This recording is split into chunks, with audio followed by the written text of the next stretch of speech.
मां चंडी रहस्य और साधना विधान। मित्रों, मां दुर्गा के महात्म्य का ग्रंथ सप्तशती शाक्त संप्रदाय का सर्वाधिक प्रचलित ग्रंथ है और यह भी निर्विवाद सत्य है कि जितना शाक्त संप्रदाय में है उतना ही शैव, वैष्णव और अन्य संप्रदाय में भी है। सभी संप्रदाय में समान रूप से प्रचलित होने वाला एकमात्र ग्रंथ सप्तशती है। पाश्चात्य के प्रसिद्ध विद्वान और विचारक मेरोला ने अपने विचारों में सहर्ष स्वीकार किया है कि सप्तशती के नरवाण मंत्र को ऐ ह्रीं क्लीं चामुंडाय विच्चय संसार की सर्वश्रेष्ठतम प्रार्थनाओं में परिगणित करता हूँ।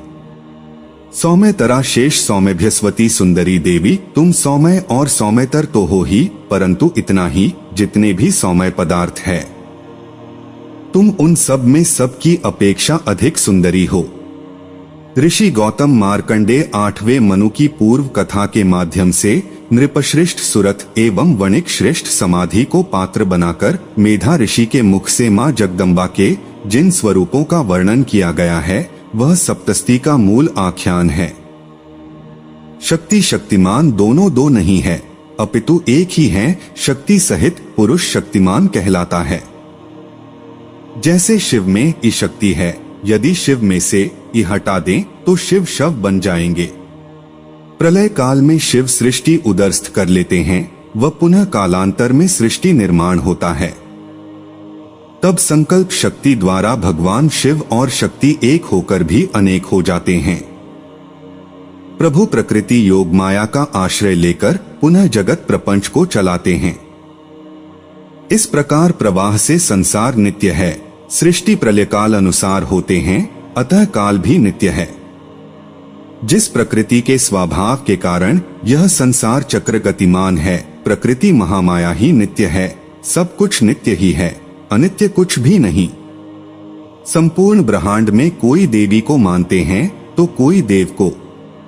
ब्रह्मवैवर्त पुराण के गणेश खंड में बताया गया है कि सृष्टि के समय एक बड़ी शक्ति 5 नामों से प्रकट हुई, राधा, पद्मा, सावित्री, दुर्गा और सरस्वती।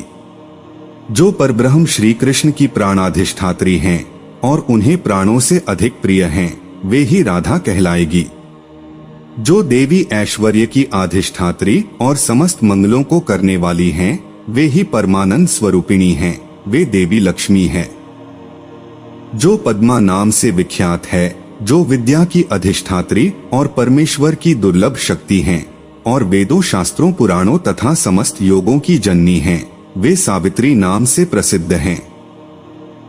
जो बुद्धि की अधिष्ठात्री देवी हैं, सर्वज्ञानात्मिका और सर्वशक्ति स्वरूपिणी हैं, वे ही मां दुर्गा हैं। जो वाणी की अधिष्ठात्री हैं, शास्त्रीय ज्ञान को प्रदान करने वाली और श्री कृष्ण के कंठ से उत्पन्न हुई है, वे सरस्वती के नाम विख्यात हुई। इस प्रकार एक ही देवी या देव अनेकानेक नाम से प्रसिद्ध हुए हैं। यह सृष्टि त्रिगुणात्मिका है। इसमें सत्व, रज, तमो गुण सदा से रहे हैं और रहेंगे। सप्तशती में 3 चरित्र के माध्यम से ही तीनों गुणों को दर्शाया गया है। मुख्य बात यह है कि कभी सत्व गुण की प्रधानता होती है तो कभी रजोगुण बढ़ जाता है और कभी तमोगुण की वृद्धि होती है। इसी प्रकार मनुष्य भी सतोगुणी, रजोगुणी और तमोगुणी रहे हैं और रहेंगे। जो गुणवान होते हैं उसकी उपास्य देवी भी वैसी ही होती है। भगवान श्री कृष्ण ने गीता में कहा है कि जो सत्वगुणी प्रकृति के होते हैं वे परमात्मा के साक्षात स्वरूप देवों की आराधना करते हैं। जो राजसी की प्रकृति के होते हैं वे यक्षों, राक्षसों की पूजा करते हैं। और जो तमोगुणी पुरुष हैं वे भूत, प्रेत, पिशाचादि की पूजा करते हैं। जिसका जैसा स्वभाव है, जिसकी जैसी प्रकृति है, श्रद्धा है, उसी के अनुसार वह बर्ताव करेगा और वैसी फलश्रुति होगी। जिसके पूर्वजन्म कृत संस्कारानुसार प्रकृति और स्वभाव होता है और कार्य करता है। कुछ लोगों का मत है कि शास्त्रों में माया रूपी भगवती की ही उपासना कही गई है। यह माया वेदांत सिद्धांतानुसार है, अतः मुक्ति में उसकी अनुगति नहीं हो सकती। अतः भगवती की उपासना अश्रद्धेय है। नृसिंहतापिनी में स्पष्ट उल्लेख है, नारसिंही माया ही सारे प्रपंच की सृष्टि करने वाली है, वही सबकी रक्षा करने वाली और सबका सहार करने वाली है। उसी माया शक्ति को जानना चाहिए। जो उसे जानता है वह मृत्यु को भी जीत लेता है, वही अमरत्व को महतीश्री को प्राप्त करता है।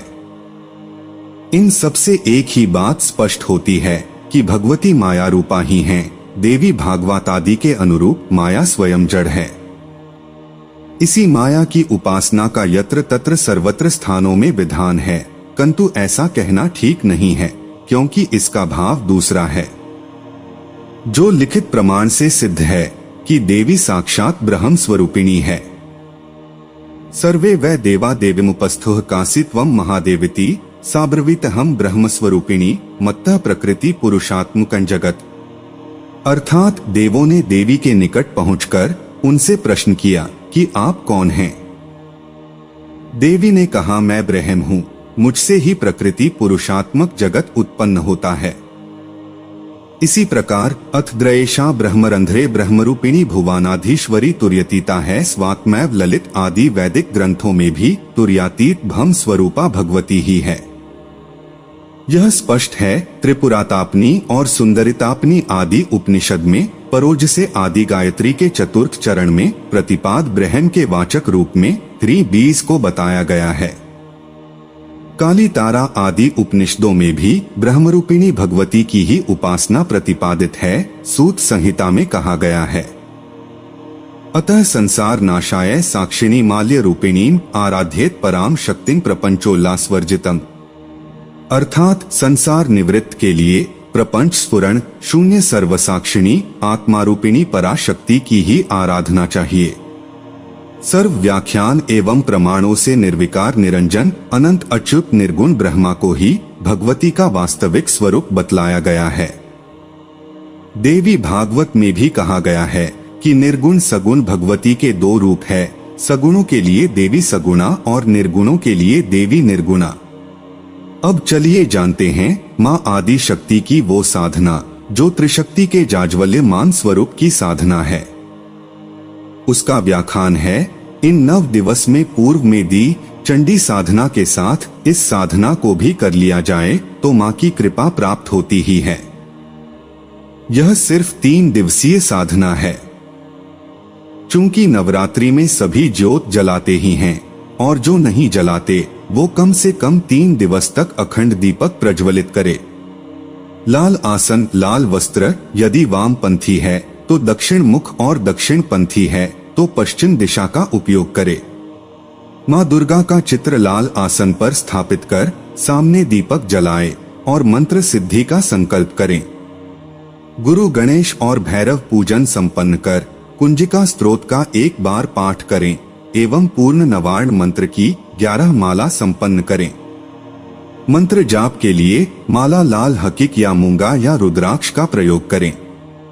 मंत्र इस प्रकार है, ओम ऐं ह्रीं क्लीं चामुंडाय, ओम ग्लोम हुम क्लीं जूम सह ज्वाले ज्वालय ज्वलज्वल प्रज्वल प्रज्वल, ऐं ह्रीं क्लीं चामुंडाय विच्चे ज्वल हम शम लम क्षम फट स्वाहा।